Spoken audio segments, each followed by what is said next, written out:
what's going on? It's your friendly neighborhood Rasati out here in Singapore, and as always, thank you so much for joining in on the Night Owl podcast. I really do appreciate all of you joining in from all over the world. It's been a definite labor of love creating this podcast show, and I have tried my very best to make sure that it's, taken in one take and it's not adjusted or edited or any of those things, because I think that you need to be able to hear it from my voice that, this is how I feel. This is what I believe in. And even with all the pauses, sometimes a yawning, I want you to hear that I'm just talking to you guys. This is what I would sound like if you were to sit in my living room with me.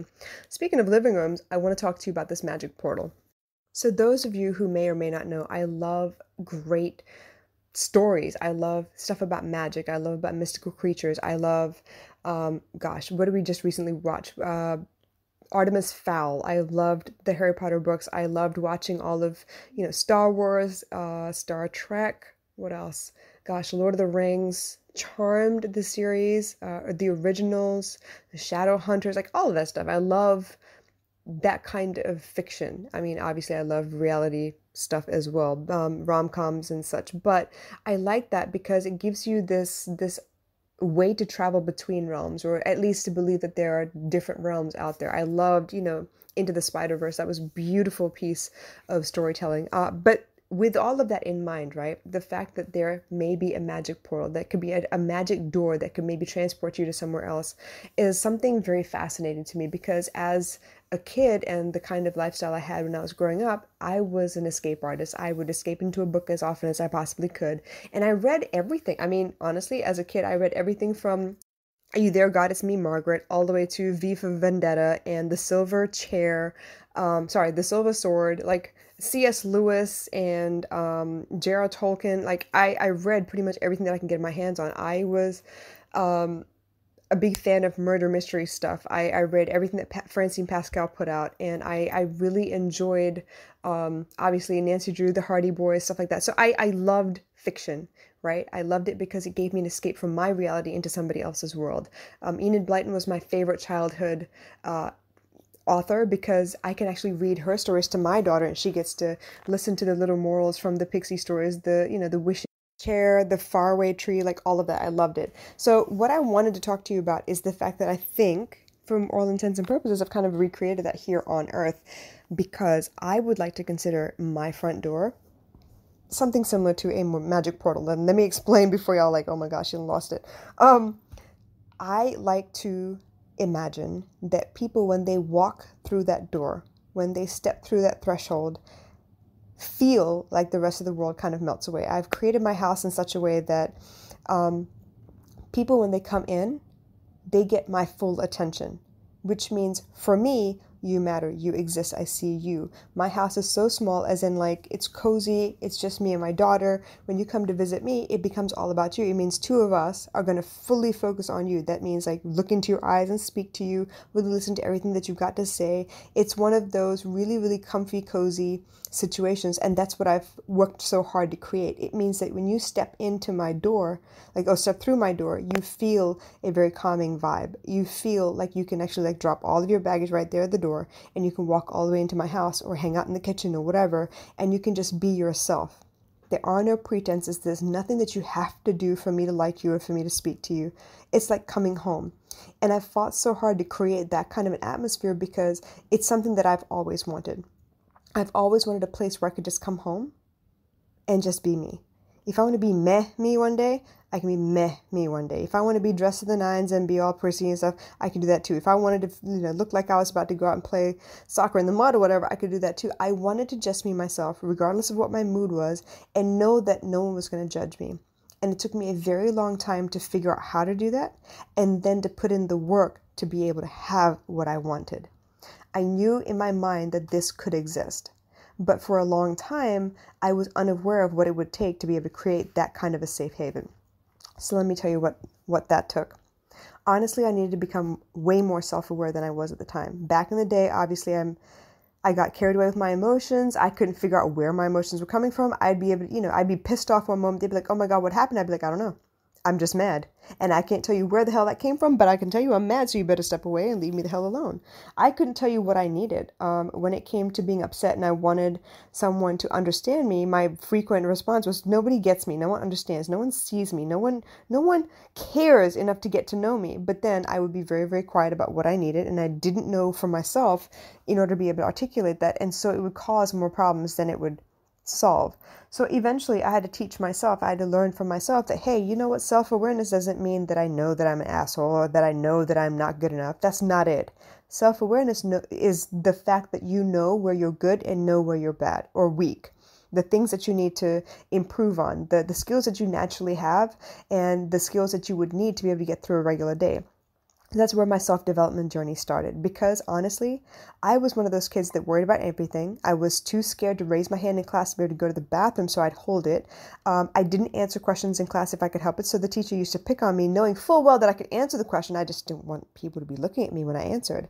I hated getting up and going to the board. I would get up and my knees would knock and I would get faint-ish and I would just, the blood would drain from my face. I was that girl. I was terrified of everything. And it got to a point where I didn't feel like myself at school. I didn't feel like myself at home. I couldn't figure out where I could be myself. So I decided, you know what? Obviously, no one pays attention anyway. No one really cares if I live or die. I might as well just leave. I'm checking out. But it wasn't until somebody gave me, and it started with Dale Carnegie, actually. The first book I ever received was from a friend of mine, a friend of the family's, Amrita McClanahan, and she gave me a book called How to Win Friends and Influence People. And no, it's not how to manipulate people, okay? How to Win Friends and Influence People was a collection of stories from real life people who had trouble connecting. And honestly, that's what it was. I had trouble connecting with anyone. And I was so afraid that I would never connect with people that I might as well just leave. That I would leave the atmosphere, leave this world, leave this realm, whatever you want to call it, because no one was connecting to me. But what I didn't realize was, in order for people to connect to me, I needed to make an effort to show them that I was worth connecting to.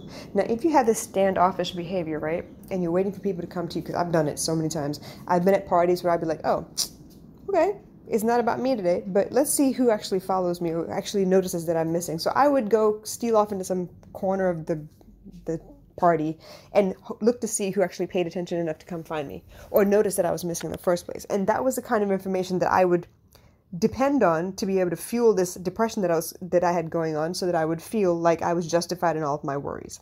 So when I got this book, I realized, okay, there are people that do this as well. And there are people that have found out that they do this and have adjusted themselves and figured out a different way to do all this stuff. And I was like, you know what? Okay, there is a way out. There is another way. And it wasn't until I read other people's stories or learned that there were other perspectives out there that I could figure it out for myself.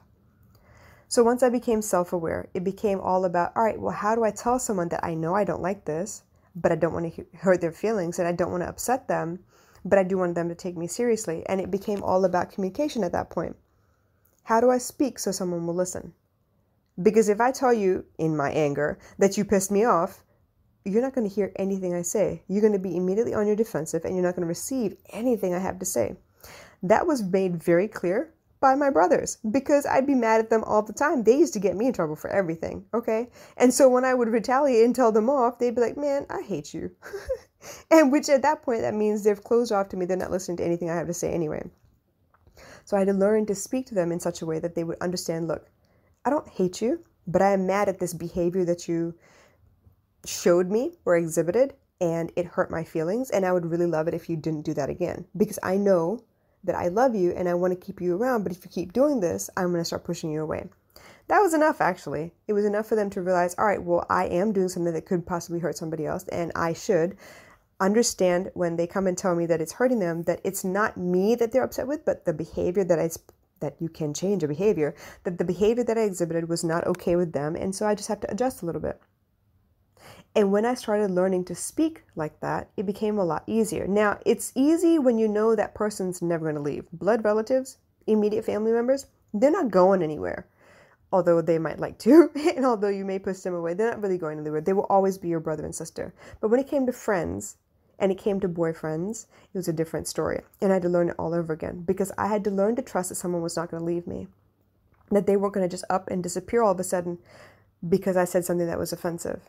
I needed to trust and learn that some people were going to do exactly that. And other people, if you spoke to them nicely enough and they knew your heart, right, that they would probably be offended for a little bit, but then they would eventually get over themselves and realize, you know what, I do love this friendship and I do treasure this relationship, and I'm going to do what it takes to kind of make sure that it keeps on going for a little bit longer at least. So it became, how do I speak to people after I become very self-aware of my shortcomings as well as my strengths? And from there, it became, okay, what do I do when I lose people? Because obviously when you tell people that they have to change in order to be around you still, they're going to choose themselves, because who wants to change, right? And it's hard. You have to grieve that process as well. Somebody who's been your best friend forever, suddenly there's one misunderstanding and suddenly you can't speak to each other. They won't even come hear you out. And even after you give them a little bit of grace, to kind of lick their wounds and then come back to you, they still don't want to hear from you. So you know what? You've essentially lost someone you've really dearly loved or become really close to. And when that happens, you have to go through a grief process, because you need to reconcile all that space you gave to this person in your life because you thought they were that important. And eventually when they walk away, hopefully they do walk back in later, but when they walk away, you got to kind of like figure out what to do with all the extra space and time. You will have to mourn what was and get ready for what it is or what could be. And it's not an easy process. But through all of that journeying, all of those self-help moments, those really bitter, anguish-filled moments where I lost people or I was told something about myself that I did not like, and I had to mourn the person that I was and get ready to get into this new phase of my life, I learned what I wanted home to look like. And eventually I started putting things together in such a way that I could protect home. I could create and protect home. The first successful home that I ever created was actually with my my goodness, my ex-husband and my stepkids. I was a stepmom, and both kids had two different moms, and they didn't live with their moms. They lived with the dad, one lived with the dad, the other one lived with the mom. But it got to a point where when I stepped in, I wanted to have the kids together under the same roof because they needed to know what it was like to have siblings, not both be raised as single kids.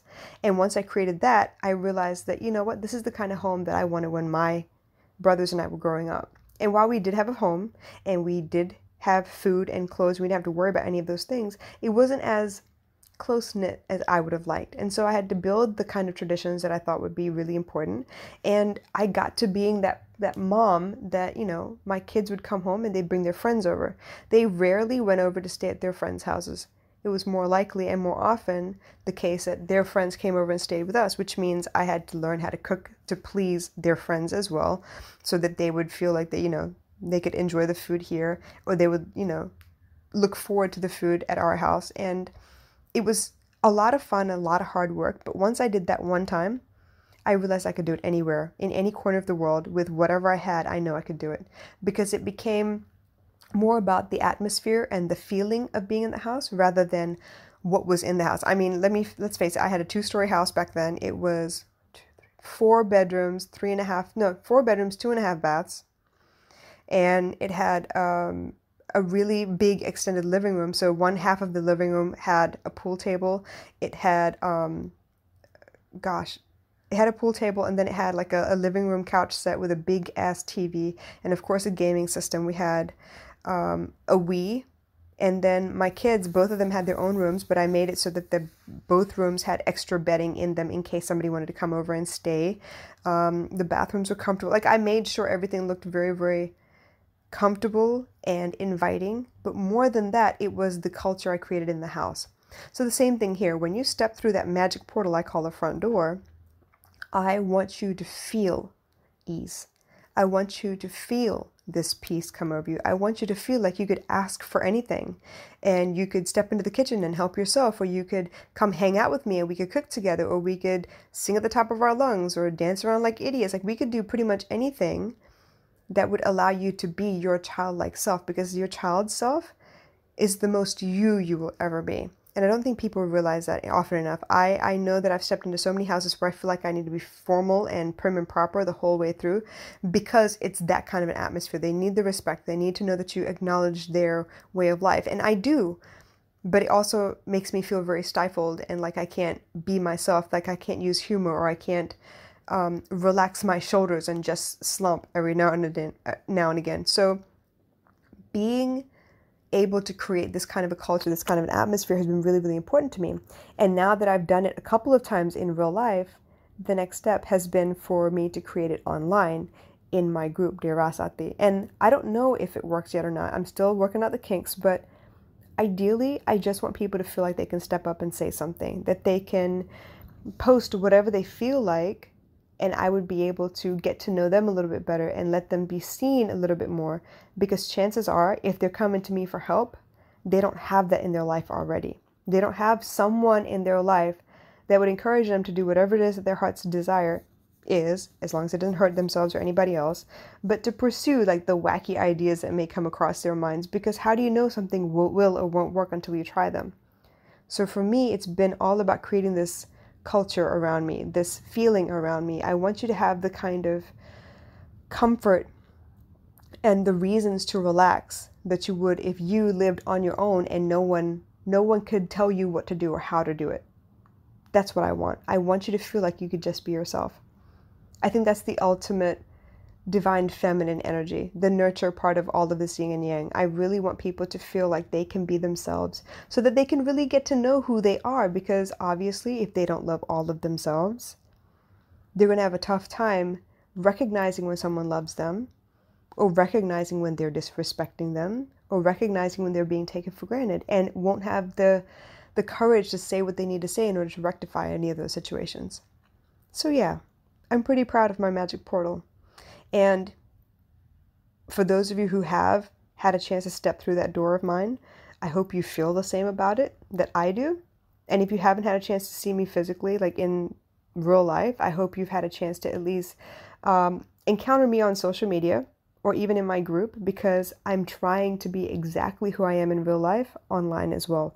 I don't want there to be a difference between the two. I want you to know who I am. I want you to be able to spot me in the street when I don't have makeup on, because you've seen me so many times without makeup on as well. That's who I'm trying to go for. I'm trying to be myself everywhere I go, because if I can figure out how to do that, I know I can teach you how. And I think that would be a very valuable skill set. Let me know what you think. But in the meantime, you guys have a blessed day, and I'll catch you again soon, okay? Bye.